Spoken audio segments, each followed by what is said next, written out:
ఏ రాష్ట్ర అభివృద్ధికైనా దశాబ్ద కాలం చాలా తక్కువ సమయమని చెప్పుకోవచ్చు. అయితే అసాధ్యాన్ని సుసాధ్యం చేసే మోదీ తెలంగాణ పట్ల ప్రత్యేక దృష్టి సారించి రాష్ట్ర సర్వతోముఖాభివృద్ధికి వెన్నుదన్నుగా నిలిచారు. రైల్వే, రహదారులు, విద్య, వైద్యం ఇలా ఏ రంగం తీసుకున్నా మోదీ నాయకత్వంలోని ఎన్డీఏ ప్రభుత్వం తెలంగాణ అభివృద్ధికి తోడ్పాటు అందిస్తోంది. నరేంద్ర మోదీ గారు తెలంగాణ కొత్త రాష్ట్రం కాబట్టి ఈ కొత్త రాష్ట్రానికి మనం ఎక్కడ కూడా ఆటంకులు రావద్దని చెప్పేసి కూడా ఈ పర్యావరణ క్లియరెన్స్ కూడా ఇవ్వడం జరిగింది.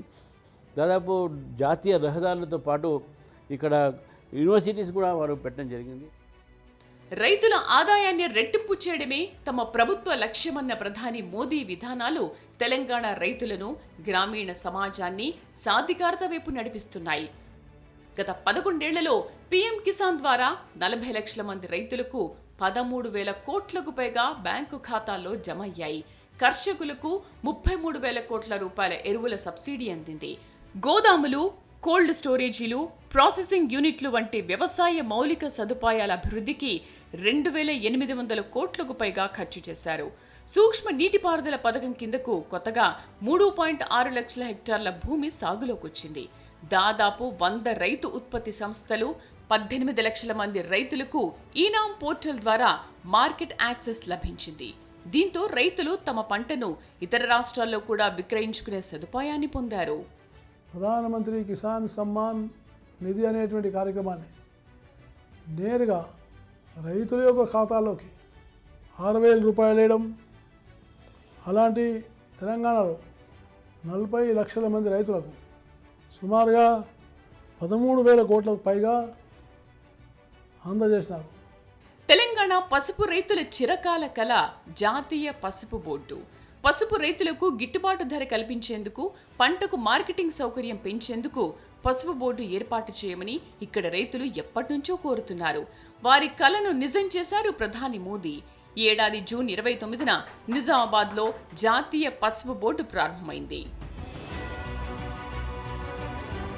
ఈ టర్మరిక్ బోర్డు కేవలం తెలంగాణ రైతుల కోసమే కాకుండా దేశంలోని 20 రాష్ట్రాల్లో ఉన్న పసుపు రైతుల సంక్షేమానికి కృషి చేస్తోంది. భారత ప్రధానమంత్రి నరేంద్ర మోదీ గారు పసుపు బోర్డు ఇవ్వడం, భారతదేశంలో పండించేటువంటి పసుపుని అత్యధికంగా ప్రపంచానికి అందిస్తున్నటువంటిది. దాదాపు 70% పసుపు భారతదేశం నుండి ప్రపంచానికి అందుతూ ఉంది. ఇప్పుడు 1,876 కోట్ల పసుపు గత సంవత్సరం ఎగుమతి చేస్తే రానున్న 2030 వరకు ఎక్స్పోర్ట్ 5,000 కోట్ల వరకు తీసుకుపోవాలని చెప్పేసి ప్రధానమంత్రి గారు టార్గెట్ ఇవ్వడం జరిగింది. దానికి అనుగుణంగా బోర్డు అధికారులు కానీ, బోర్డు ఆఫీసర్స్ కానీ, బోర్డు అన్ని రకాలుగా ఆ రకంగా ప్రయత్నాన్ని మొదలుపెట్టింది. భారత యూరియా దిగుమతిపై ఆధారపడ్డాన్ని తగ్గించేందుకు ప్రధాని ప్రభుత్వ రంగ సంస్థల ఆధ్వర్యంలో ఉన్న మూతపడిన ఎరువుల కర్మాగారాలను పునఃప్రారంభించారు. అందులో ఒకటి తెలంగాణలోని రామగుండం ఎరువుల కర్మాగారం. మూతపడి ఉన్న ఈ కర్మాగారాన్ని 9,500 కోట్లతో ఆధునీకరించి 2022 నవంబర్లో పునఃప్రారంభించి ప్రధాని జాతికి అంకితం చేశారు.